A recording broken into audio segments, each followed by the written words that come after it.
Mister Topolini 2010, siamo al centro commerciale Torri d'Europa, al terzo piano se volete venirci a trovare, e questa è l'ultima occasione per gli aspiranti Mister per presentarsi e iscriversi al concorso. Siamo con Denis Tiziani, il tuo numero? 43. Come sei arrivato a Mister Topolini? Mi hanno chiesto di partecipare. E tu hai detto vabbè, accetto.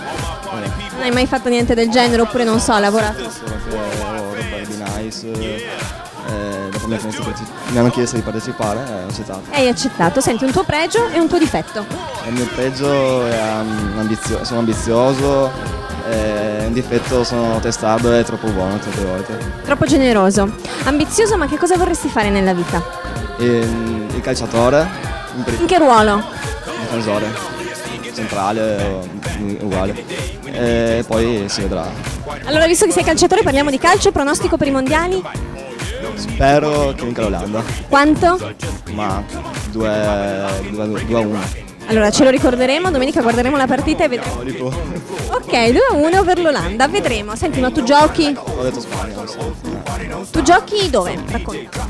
Io ho giocato con la Triestina e poi in Slovenia quest'anno e sto tornando in Italia e vediamo. Quindi lo fai a livello professionistico?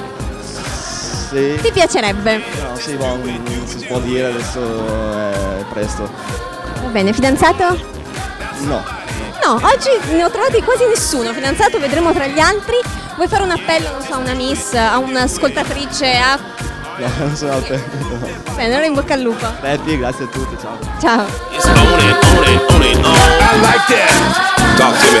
Run the mic, come on and get down.